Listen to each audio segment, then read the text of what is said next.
Contract wife की जीवनसाथी भाग 14। दुसऱ्या दिवशी रविवार होता तरी अन्वी क्लबला गेली होती। सकाळी 5:30लाच ती निघून गेली। आर्यनला रोजच्या प्रमाणे 6ला जाग आली। आज रविवार होता म्हणजे अन्वी सुट्टी घेईल समजून त्याने सोफ्यावर नजर टाकली। अरेच्चा, कुठे गेले मॅडम, असं म्हणत तो अंथरुणातूनच उठून गॅलरीमध्ये आला। गॅलरीमध्ये पण नव्हती आणि बाहेर बागेत पण ती दिसली नाही। तोच त्याचं लक्ष सोफ्याच्या बाजूच्या साईडला गेलं। तिथं पाणी आणि तांदूळ अन्वीने ठेवले होते। तो एवढ्या लवकर गॅलरीमध्ये यायचा नाही म्हणून त्याला हा प्रकार माहिती नव्हता। त्याला पक्ष्यांचा आवाज आवडला म्हणून तो 2 मिनिट त्यांनाच पाहत थांबला। गेली वाटतं ही सकाळी सकाळी, रविवार पण नसतो का सुटत हिला? 5 वाजता रोज रोज कोणी उठतं का? मी तर अभ्यासासाठी पण उठत नव्हतो अगोदर। खरंच माणसाला आवड असेल तर सवड कशी पण मिळते, तो पक्ष्यांना पाहतच स्वतःशी म्हणत होता। थोड्या वेळाने तो आत निघून आला आणि जिममध्ये गेला। आज रविवार असल्याने काहीतरी नाश्ता स्पेशल असेल आणि आज सगळे सोबत बसायचे म्हणून तो आज खाली आला। डायनिंग टेबलवर त्याने खाली येऊन पाहिलं, सगळेजण बसले होते। आई नाश्ता सर्व करत होत्या। काकू किचनमध्ये इडलीच्या कुकर लावत होत्या। रविवारी असं पण मेळ ना सकाळी सुट्टीच असायची। त्याने किचनमध्ये पाहिलं लांबूनच आणि मग टेबलवर पाहिलं पण अन्वी दिसली नाही। गुड मॉर्निंग एव्हरीवन, तो खुर्ची ओढत म्हणाला। सगळे गप्पा मारत बसले होते। त्याच्या आवाजाने सगळ्यांनी त्याच्याकडे पाहिलं। दादा, आज इडली सांबार आहे म्हणून तू तुझं रूम सोडायचं कष्ट घेतलास? वीर त्याला चिडवत म्हणाला। आर्यनने फक्त त्याच्याकडे पाहिलं। तो परत शांत बसला। तसा एवढं काय बोलत आहात सगळे? नाही, सकाळी सकाळी असा कुठला विषय तुम्हाला मिळाला? आर्यन फोन बघतच म्हणाला। रोज घरात असलेल्यांना विषय असतो, बाहेरच्या कधीतरी भेटणाऱ्या लोकांना नसतो। आईने त्याला टोमणाच मारला। आर्यन फक्त गालात हसला। तुला माहित नाहीये आर्यन, तुझ्या बायकोची मॅच आहे पुढच्या महिन्यात। सॉरी, तू तर नसतोच घरी, तुला तर ऑफिस आणि काम एवढंच दिसतं। आम्ही तर जाऊ दे, पण त्या मुलीची काय चूक? हा, ती एक काय बोलत नाही पण तू तर तिच्या वरच चढत चढत आहेस। आईना आज खूप जोर आला होता। बाबा, भांडण झालं का तुमचं रात्री? आर्यन बाजूला बसलेल्या बाबांच्या कानात कुजबुजला। अरे, तू शिव्या खातोस तर खा, मला का मध्ये घेतोय? नाही तर चहा भेटणार नाही मला, त्यात माझी सून अजून आली नाहीये, नाही तर तुझ्या आईला मी मस्का मारत बसलो नसतो। बाबांनी पण परत त्याच्या कानातच म्हणाले। ओ, तर मॅडम अजून आल्या नाहीत? तो मनातच म्हणाला। तुम्ही दोघं शांत बसा, नाहीतर आपल्या आपल्या कामाला निघून गेलं तरी चालेल। आई त्यांना बडबडत असताना पाहून म्हणाल्या। त्यावर दोघे काहीच म्हणाले नाहीत। जय, अरे अन्वीला फोन कर आणि कधी येणार आहे ते विचार। आज सगळे सोबत बसलो असतो। स्वयंपाक तर झाला आहे, सोबत तरी ये म्हणाव। काकू किचनमधून बाहेर येत म्हणाल्या। त्यांचं बोलणं ऐकून आर्यनच्या कपाळावर आठच पडल्या। अगं आई, आज त्यांच्या टीमला जे स्पॉन्सर करणार आहेत त्यांच्यासोबत एक मीटिंग होती आणि पॅरेंट्स सुद्धा येणार होते मुलींचे तिला भेटायला, त्यामुळे तिला वेळ लागेल आणि वेळ लागला तरी नाश्ता करून येतो म्हणाली। अगं, ती नोट लावून गेलेली फ्रीजवर तू वाचलं नाहीस का? आणि आज असं पालक ते येतात मुलीचे भेटायला, कारण त्यांची काय टीम जाणार आहे नाशिकला त्यासाठी। आई काकूंना म्हणाल्या। काकू म्हणाली, हो असेल, मी पाहिलं नाही। चला बसा तुम्ही दोघी, आजी विषय बदलण्यासाठी म्हणाल्या। सगळ्यांनी नाश्ता आटपून घेतला। चला मी निघतो, माझ्या पण मॅचची तयारी चालू आहे आणि दुपारी यायला उशीर होईल, जय नाश्ता झाल्यावर म्हणाला। जय, संध्याकाळी भेट स्टडीमध्ये। आर्यन सुद्धा खुर्चीवरून उठत म्हणाला। ओके भाई, म्हणून तो निघून गेला। काही झालं का तुमच्यात? अंजली आर्यनचा सिरियस चेहऱ्यावर पाहून म्हणाली। अंजू, तुझं सकाळी एक्स्ट्रा डान्स क्लास असतो ना, जायचं नाहीये का तुला? आर्यन अंजलीचा चाललेला टाइमपास पाहून म्हणाला। हे काय चालले मी? ती पण गडबडूनच उठत म्हणाली। आर्यनचं बोलणं पाहून बाकीचे पण पटपट निघण्याच्या तयारीला लागले, कारण तो सगळ्याची क्लास घेणार होता। मी जाते, आज त्या शेजारच्या वहिनी आहेत त्याच्याकडे कार्यक्रम आहे, तर त्या जरा लवकर या म्हणालेत। आई काकूंना इशारा करत म्हणाल्या। हो हा, माहिती ना मला जायचं आहे आपल्याला। काकू पण गडबडीत म्हणाल्या। अजून एक, घरचे कधी कुठे आणि कशासाठी जातात हे सगळं मला माझ्या कॅबिनमध्ये बसून समजतं। तो सगळ्यांना उद्देशून म्हणाला। डोक्यात काय होतं हे त्यालाच माहिती। बाबा फक्त गालात असले। हो हो, माहिती रे आम्हाला, तुझं खूप लक्ष असतं सगळ्यांवर। हे काय चालले, आज संध्याकाळीच भेटायचा प्लॅन केला आहे, मग आज दुपारी मी पण उशिरा येईल। आजी पण पटकन उठत म्हणाल्या, हो हो जा ना, आणि जेवायला घरीच ये. असंही आज रविवार असल्याने मिठाईचे दुकान आणि पिझ्झा शॉप बंदच असतो. आर्यन आजींना जाताना पाहून मागून म्हणाला. आजी सुद्धा मागे न वळता रूममध्ये निघून गेल्या. काका आणि बाबा त्यांच्यावर हसत होते. तेच आर्यनची नजर पाहून पटकन उठले. तुमचं काय दोघांचं? तो एक भुवी उडवत म्हणाला. काका म्हणाले, आमच्या गरीबाचं काय कुठे, हे काय चाललो? आर्यन म्हणाला, हो, जायचं तुम्ही पण विसरू नका. आपल्याला ऑफिस आहे, तिथं काम करायचं असतं आणि तुमची कॅबिन शो साठी बनवली नाहीये. 3 महिने झाले तुम्ही ऑफिसमध्ये पाय ठेवला नाहीये. याचा अर्थ काय? अरे असं का करतो? पिकलं पान आम्ही बस झालं. ते ऑफिस आता तू एवढं सांभाळतो, आम्ही का मध्ये लुडबुड करायची? बाबा सरवी करत म्हणाले. हो दादा बरोबर बोलतोय. काका त्यांना दुजोरा देत म्हणाले. हो ना, तर बाकी गोष्टी पण माझ्याप्रमाणेच होऊ दे. आर्यन शांतपणे म्हणाला. हो हो, आम्ही निघतो हा. असं म्हणत दोघं निघाले. जाताना बाबांनी गालात हसत आर्यनचा खांदा थोपटला, कारण त्याचा तर निशाणा वर लागला होता. त्याने खाली टेबलवरून नजर फिरवली आणि वॉचमध्ये पाहिलं तर 9:30 होत आले होते. काय ही घरी यायचं विसरली का? आणि केवढा वेळ खेळायला लागली की सुधरत नाही हिला, असं म्हणत तो पण रूमकडे निघाला. आर्यन रूममध्ये आला आणि सोफ्याकडे पाहिलं तर रविवारी ती तिथं बसून पुस्तक तर वाचायची नाही, तर तिचं क्राफ्टच काम चालू असायचं. कधी येणार ही काय माहिती, असं म्हणत त्याने एक उसासा सोडला आणि परत स्टडीमध्ये निघून गेला. नेहा बॉल पास कर डाव्या साईडने, मूर्ख गोल होणार नाही नाहीतर. अन्वी ग्राउंडच्या कोपऱ्यात थांबून ओरडत होती. वैशू अगं चुकतंय तुझं टर्न घेणं. नेहाला समजायला नाही पाहिजे, तू बॉल कसा आणि कधी पास करते, ती एका मुलीला म्हणाली. त्या मुलींसोबत रचना आणि नेहा पण खेळत होत्या आणि अन्वी त्यांचं खेळणं नोटीस करत होती.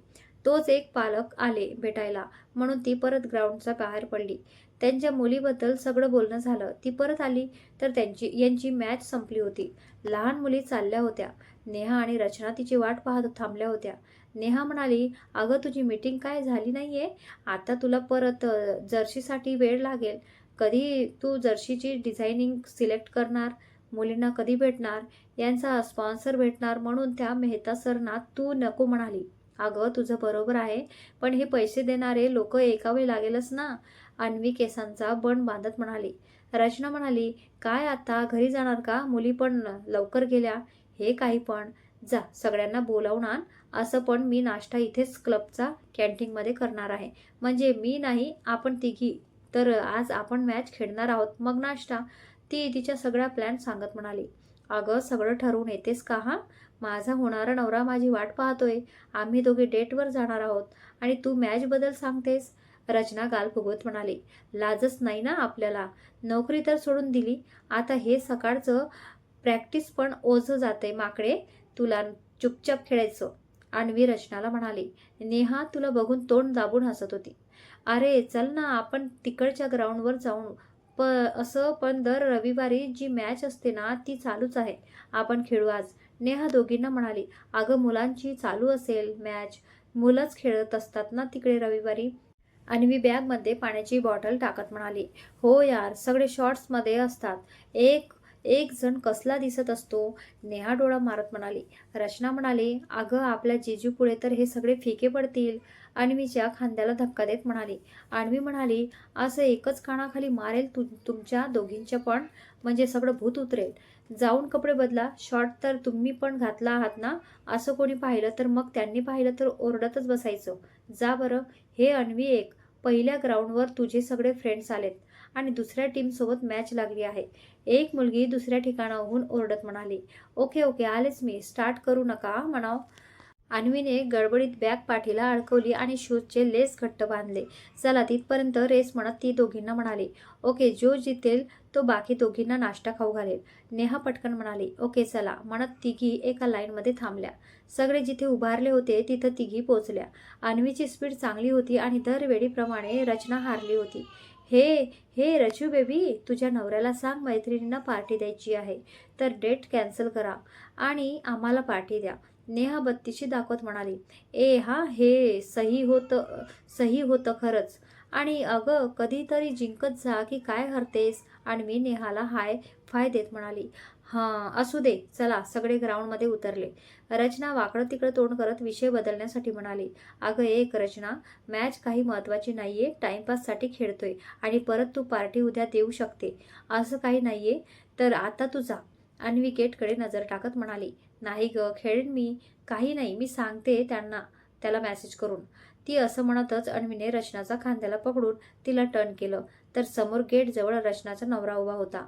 चल निघ इथून म्हणत अन्वीने तिला ढकलून दिलं. ती पण बाय करून निघून गेली. अन्वी ग्राउंडवर आली. ओय माकडी, आम्ही पण आहोत इथे, विसरली का. अन्वी ग्राउंडवर जातच होती, तोच तिला पूर्वाचा आवाज आला. बॉलला घाबरून बसणारे लोक ग्राउंडवर असताना मला दिसत नाही. अन्वी बत्तीशी दाखवत म्हणाले. हे तू सगळ्यांना टॉन्ट मारायचं बंद कर. मी तुम्हाला एवढ्या सकाळी भेटायला आले तर सगळे असं इग्नोर करताय जसं मी गणित विषय आहे. ती तोंड वाकडं तिकडं करत म्हणाली. तुला आम्ही खेळायला चल म्हणतो तर तुला ग्राउंडवर पाय ठेवायचं नसतं, म्हणून तुला सगळे असं करतात. आज चल ना सोबत. अन्वी तिचा हात पकडत म्हणाली. तोच मागून कोणीतरी पडतच आलं आणि अन्वीच्या पाठीवर उडी मारली. ती थोडं पुढं अचानक सरकली गेली. ते पाहून पूर्वा आणि नेहा बाजूला सरकल्या. आई ग, माझी पाठ. मूर्ख रुच्या, लागलं ना मला. असं करतात का, तुझी सवय ना जाणार नाही बघ. असं म्हणत अन्वीने तिच्या पाठीवर एक मारलं. आमच्या त्रिदेवी येता का, आमचं एक ग्राउंड झालं आहे. सुजय रुचा आली पाहून ग्राउंडवर ओरडला. ए सुजा, जळतोय का तू. आलोच आम्ही, काय पडून जात नाहीये आम्ही. रुचा तिथूनच ओरडून म्हणाली. अन्वीने त्यांचं बोलणं पाहून पुढे यांना सोडून पळत निघून गेली. बघा, हे ध्यान निघून पण गेलं, पूर्वा म्हणाली आणि तिघी पण अन्वीच्या मागे निघून गेल्या. सगळ्यांनी खेळायला सुरुवात करणार तोच टीम वाटायचा प्रश्न आला. एक मिनिट, तुम्ही सगळे एका टीममध्ये अजिबात नाही हा. मी लास्ट वेळा सांगतोय, तुम्ही सगळे चांगलं खेळता मग समोरची टीम लूज पडते. त्यांचा एक मित्र म्हणाला. नाव तर मला पण माहिती नाही. ओके चालेल सुजय म्हणत यांचा ग्रुपमध्ये पण 3-3चे 2 भाग झाले आणि मग ते अपोजिट टीममध्ये गेले. अरे यार, आता हरलं तर प्रॉब्लेम आणि जिंकलं तरी. रोहन खेळण्यात सगळं माफ असतं. अन्वी त्याला डोळा मारत म्हणाली. अगं ते प्रेमात आणि युद्धात माफ असतं असं आहे ते. अर्णवने तिला तिची चूक समजावून सांगितली. खेळू का नको फक्त तेवढंच सांग. अन्वी तिरकसपणे म्हणाली. माझी आई लगेच फुगली. चल जा पोझिशनवर. अर्णव असं म्हणाला आणि पडून गेला. मग सगळे आपापल्या जागेवर थांबले आणि पहिला राऊंड सुरू झाला. हॅलो सर, अन्वी मॅडमने सांगितल्याप्रमाणे सारंग आउट ऑफ टाउन होते. कालच ते परत आलेत, तर मी माझ्या कामाला लागतो. रॉबिन सकाळी कालची बातमी आर्यनला पुरवत होता. आर्यन म्हणाला. ओके, मी सांगितलं आहेस तुला काय करायचं आहे. अजून एक, तो जेव्हा घरी असेल तेव्हा उचल आणि त्याच्या घराची पूर्ण झडती घे. रॉबिन म्हणाला. Okay sir, bye. आर्यनने फोन ठेवून दिला. तो नुकताच रूममधून स्टडीमध्ये आला होता. त्याने अजून लॅपटॉप पण उघडला नव्हता. तो परत तसंच उठला, फोन तिथून चार्जिंगला लावलं आणि गॅलरीकडे जाणार तोच बाबा आत आले. आर्यन म्हणाला. बोला बाबा. कधीतरी आराम पण करत जावं माणसाने, आवड पण जपावी, म्हणजे आपल्यातला आपण टिकून राहतो. ते बुक सेल्फ कडे जात म्हणाले. आर्यने फक्त हुंकार भरला. मग सापडलं ज्याला तू शोधत आहेस. बाबा पुस्तक पाहत म्हणाले. शेवटचा एक राहिला आहे शोधायचं. तो जाऊन सोफ्यावर बसत म्हणाला. तुमची शंका सत्यात बदलली तर त्रास आपल्याला सगळ्यांना होईल. देव करो असं काही नसो, नाहीतर तुमच्या आजोबांनी बांधलेलं घर तुटायला वेळ लागणार नाही. एकदा हा धागा तुटला तर कुठलीच सुई त्याला परत जोडू शकणार नाही. त्यामुळे जे काही करता ते विचारपूर्वक करा, कारण आता तुम्ही एकटा जीव नाही आहात, सोबत अन्वी पण आहात. तिच्यासारखी बायको मिळणं शक्य नव्हतं. तुझ्यासाठी तिची निवड करायला आजीने 2 वर्ष वाट पाहिली. आपल्याला माहितीच नव्हतं तिला तुझ्यासाठी निवडले आहेत आणि आईची चॉईस चुकणार नाही, एवढं लक्षात ठेव. फक्त तू काही चुकीचं करू नकोस की नंतर पश्चाताप करायची वेळ येईल. बाबा पुस्तकात बघतच त्याला बोलत होते. पटतं मला तुमचं बोलणं. तिचं नाव माझ्यासोबत जोडलं म्हणजे काही सुख नसल तरी त्रास तर तिच्या वाटेला नक्कीच आहे. आर्यन निर्विकारपणे म्हणाला. बाबा म्हणाले. ती पण अन्वी आहे आणि एवढ्या दिवसात आम्ही नक्कीच ओळखलं आहे, म्हणजे आईने 2 वर्षात किती ओळखले असेल.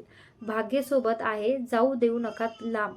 मी तिला फोन करतो, तिला खूप वेळ लागतोय यायला. तो विषय बदलण्यासाठी म्हणाला आणि तिला फोन लावला. त्याने 2दा फोन ट्राय केला, पण ती तिकडून रिसीव्ह करत नव्हती.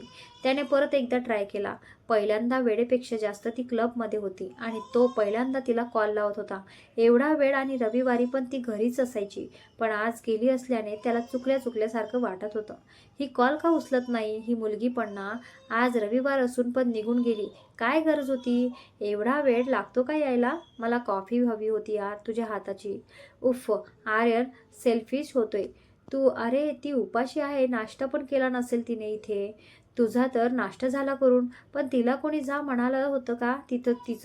तीच निघून गेली. ओ गॉड, ही मुलगी अवघड आहे. केवढी धडपड करत असते, तो स्वतःशी म्हणाला आणि त्याने परत एकदा फोन ट्राय केला. तिने परत उचलला नाही. आज तो त्याच्या नकळत तिची वाट पाहत तिला कॉल लावून पाहत होता. तो परत रूममध्ये गेला आणि ड्रॉवरमधून कारची चाबी घेतली आणि तो तिच्या क्लबला निघाला. जयसाठी 2 वेळा तो तिथं गेल्याने त्याला माहिती होतं. रोहन, बॉल इकडे पास कर. थांब, अरे साईडला हो, लागेल तुला. अन्वी बॉल पायाने किक करत मध्ये येणाऱ्यांना बडबड करत जात होती. अर्णव ती बॉल पास करेल आणि आपण गोल करूया या उद्देशाने गोलकीपरच्या जवळ थांबला होता. त्यांचा प्लॅन ठरला तर होता. त्यांच्याकडून बॉल घेण्यासाठी सुजय मध्ये आला. तिने पटकन बॉल रुचाकडे पास केला आणि पळत जाऊन अर्णवच्या समोर थांबली. रुचाने तिला परत जोराने किक मारत बॉल पास केला. ती थोडं पुढे जाऊन बॉल घेणार तोच सुजय मध्ये आला आणि येणाऱ्या बॉलला परत किक मारून त्याच्या टीम मधल्या एकाला बॉल पास केला. पण किक मारण्यासाठी पोझिशन घेतलेल्या अन्वीचा नेम चुकला आणि ती त्या ग्राउंडवर पाय मुरगळूनच धपकन पडली आणि गुडघ्याला जोरात खरचटलं गेलं. ती मध्येच पडली होती. ते पाहून सगळ्यांनी खेळायचं स्टॉप केलं. ते पाहून ग्राउंडच्या बाहेर थांबलेली पूर्वा पडत आली. ती पडतच होती. तोच तिला जोरात कोणीतरी क्रॉस करून पुढे गेलं. त्या व्यक्तीला तिथं पाहून पडलेल्या अन्वीसोबत तिच्या मित्राचे पण डोळे मोठे झाले. पण त्यावर रिॲक्ट करण्यापेक्षा तिला त्यापेक्षा जास्त लागलं होतं. मुरगळला पाय पाहावा का खरचटलेला गुडघा. सुजय तिला उचलणार तोच तो व्यक्ती पुढे झाला आणि तिला पटकन दोन्ही हातावर उचलून घेतले. आर्यन, अहो मी चालू शकते, खाली सोडा मला. ती त्याच्या छातीवर हाताने मारत म्हणाली. त्याने तिला इग्नोर करून सगळ्यांकडे पाहिलं. मी हिला घेऊन जातो असं म्हणत तो गेटच्या दिशेने जाऊ लागला.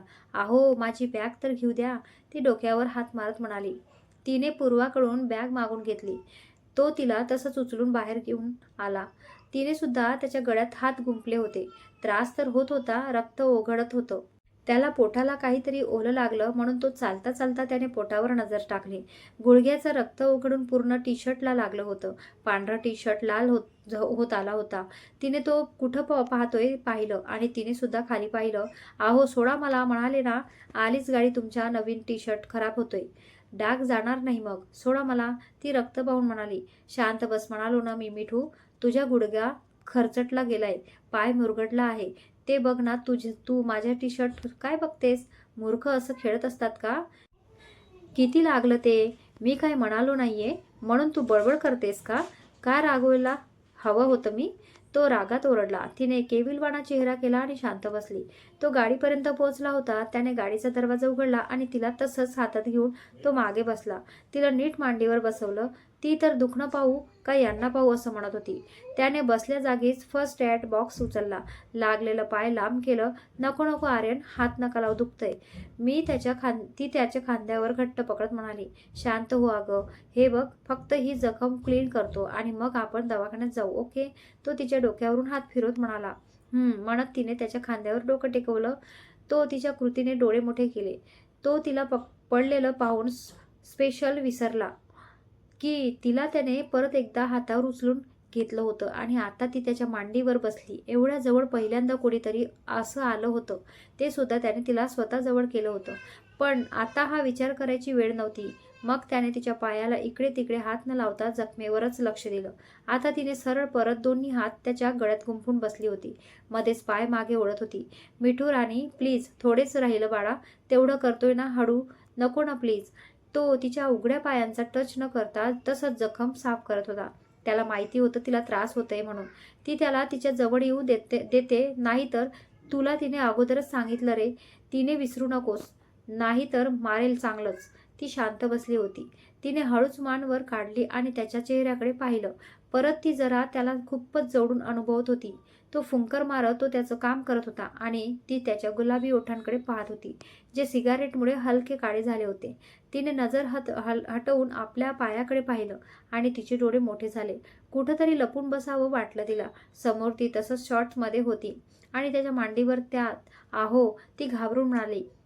एवढ्या जवळून आहो ऐकून तो शहारला आणि त्याने तिच्याकडे पाहिलं. जखमेवर मलमपट्टी करून झाली होती. दोघांचे चेहरे एकमेकांसमोर होते. तिच्या डोळ्यात लाजेचे भाव पाहिले आणि तिने त्याच्या चॉकलेटी डोळ्यात काळजी. त्याने तिच्या गालाकडे पाहिलं. हलके ब्लश करत होती ती. पहिल्यांदा त्याने असं पाहिलं होतं तिला. किंचित हार्टबीट्स वाढले होते त्याचे. तिला आपण जाणवलं होतं. तो अजून पुढे आला आणि मान वर करून तिच्या कपाळावर किस केलं. तिच्या कपाळावर त्याने गरम ओठ जाणवतच तिने डोळे बंद केले. 4-5 सेकंद तो बाजूला झाला. काळजी घेत जा स्वतःची, ती त्याच्या आवाजाने भानावर आली आणि चुळबुळ करू लागली. त्याने तसंच तिला तिथंच बसवले आणि तो गाडीतून उतरला आणि जाऊन ड्राईव्ह सीटवर बसला.